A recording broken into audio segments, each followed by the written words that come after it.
Bom, pessoal, vamos aqui continuar, né, a nossa aula. E o que a gente vai fazer agora, né? Agora que a gente já entendeu essa parte assim, storage, um pouquinho do useEffect, vamos vir aqui e vamos fazer o que a gente tinha feito no console log, né?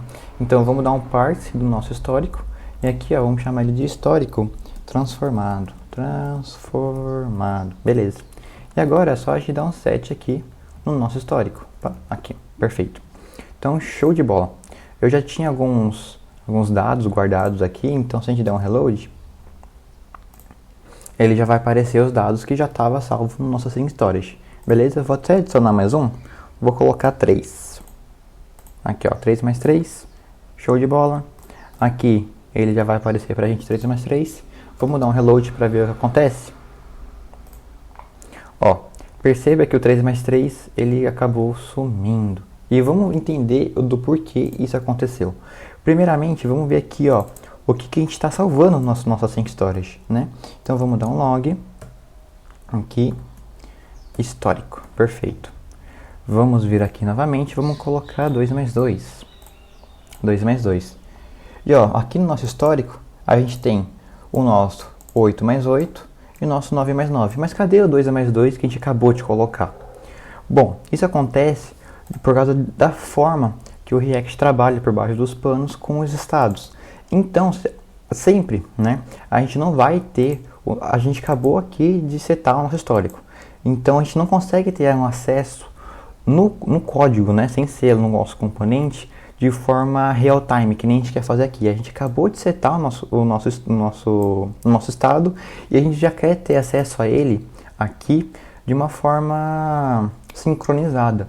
Mas que nem eu falei, por baixo dos panos não é bem assim que o React trabalha, né? Talvez numa aula um pouco mais futura a gente pode falar um pouquinho mais como funciona por baixo dos panos. Mas para ficar de uma forma mais simples para esse começo, a gente tem que entender que a gente não consegue ter um acesso tão rápido à última versão que a gente acabou de setar no nosso histórico. Ele tem um delay de uma renderização. Então aqui, ó, se a gente até for salvar uma outra, ó, lembra do 2 mais 2. Vamos colocar aqui, ó, 7 vezes 7, beleza? E agora sim, percebam aqui que o nosso 2 mais 2, ele foi chamado. Então a gente tem esse delay quando a gente vai acessar ele pelo código. Na tela, percebe que na tela está tudo certo, por causa que a tela ela trabalha de uma forma bem atualizada, né, do estado. Só que, como a gente consegue ter acesso à última versão, digamos assim, do nosso estado? Lembra que eu falei que a gente pode passar dependência para o nosso useEffect? É exatamente isso que a gente vai fazer. Então aqui, ó, vamos tirar o console log daqui. Não, vamos fazer de uma forma diferente, ó. Deixa eu fazer assim. Aqui, ó. Eu vou colocar aqui, assim, na função calcular, beleza. Aqui vai ter o histórico, eu vou fazer assim, dessa forma. E aqui no useEffect,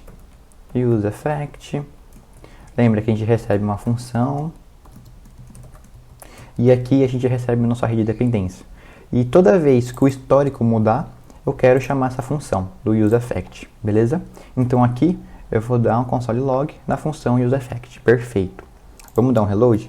Aqui no caso ele está colocando um objeto dentro de objeto, deixa eu tirar um dos objetos, aqui, tira aqui, perfeito. Bora. Aqui ele ainda vai estar mostrando pra gente dessa forma.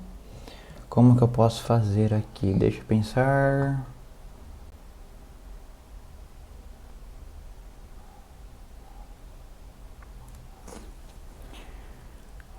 Como é que ele tá salvando, né?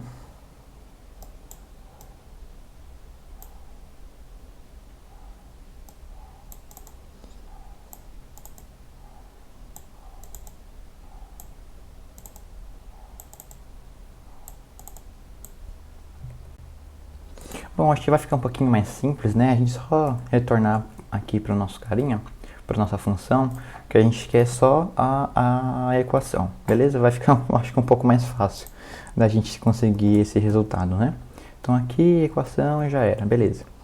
Então agora, aqui, ó, na função do useEffect, a gente tem essas duas equações por causa que ele tá síncrono, né? Mas beleza, vamos dar um reload aqui. Perfeito. ele está retornando isso daqui por causa que a gente salvou, né, aqui no carregar histórico. No carregar histórico, ele deu um set no nosso state, então automaticamente ele caiu aqui. Mas beleza, vamos ignorar isso daqui por enquanto. Vamos vir aqui e colocar um 7 vezes 7. Beleza, deu 49. Percebam aqui que na nossa função calcular, o 7 vezes 7 não foi apresentado. Mas aqui na nossa função do useEffect, a gente consegue ver aqui que ele foi atualizado com sucesso, né? Então uma forma da gente conseguir ter esse estado, ter acesso a esse estado de forma mais atualizada possível é colocar ele dentro de uma rede de dependências, né? Colocar dentro de colocar dentro de uma função aqui do useEffect que a gente vai utilizar o estado como dependência, beleza? Então o que a gente vai fazer? Em vez de a gente chamar aqui o nosso async storage direto na função calcular, eu vou colocar aqui uma outra função que vai ser salvar no cachê. Ele vai ser uma função assíncrona, né, como eu disse, por conta do async storage trabalhar ali com promise. Vamos remover esse carinha daqui, perfeito? E agora a gente vai botar aqui, show? Então agora quando ele for renderizar, toda vez que o nosso histórico mudar, ele vai cair nessa função do useEffect. Então a gente quer automaticamente, né, salvar ele no estado. Perfeito? Perfeito. Então agora vamos novamente, né? Show. Vamos colocar aqui. Primeiro vamos ver, né? Aqui ele está com 8, o 9 e o 2. Vamos colocar de novo o nosso 7 vezes 7. Beleza, apareceu aqui. O 7 vezes 7. Vamos dar um reload. E agora vamos ver o que vai aparecer, né? Olha só, olha que legal, ele já está até aparecendo agora para o nosso 7 vezes 7. Isso aconteceu por quê? Porque a gente chamou nossa função calcular, a nossa função calcular, ela atualizou o nosso histórico, beleza? Como a gente colocou o useEffect com uma rede de dependência passando o histórico, esse useEffect ele vai ficar escutando o nosso histórico, para cada vez que o histórico mudar, ele chama essa função. E como o histórico mudou, a gente chama o salvar no cachê, e agora sim a gente consegue ter acesso à versão mais, como eu posso dizer, a versão mais atualizada do nosso estado.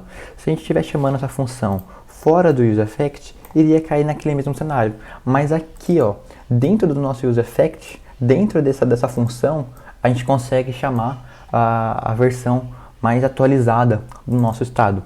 E olha só que bacana, se a gente quiser vir aqui, ó, vamos tirar o 9 vezes 9. Beleza, tirei 9 vezes 9. Vamos dar um reload. Olha só que legal, o 9 vezes 9 também ele já sumiu. Isso porque, lembra que o nosso remover histórico, a gente está atualizando o histórico, então cai no mesmo cenário.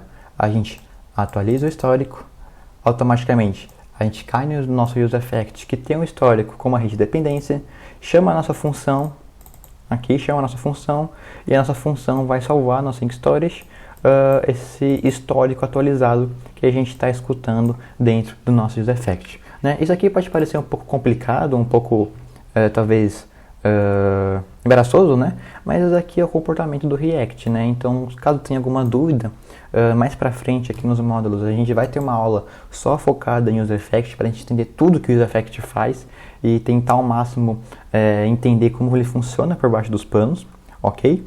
Mas acho que por essa aula é isso, né? A gente conseguiu entender melhor o comportamento do useEffect, ele não só como uma função que vai ser chamada ao abrir o nosso aplicativo, mas também escutando o estado. E se aqui a gente tivesse outros estados, por exemplo, o error, ele iria chamar também essa função salvar no cachê toda vez que o histórico ou o erro mudasse, certo? Então, beleza. Te vejo na próxima aula, né? E muito obrigado pela atenção.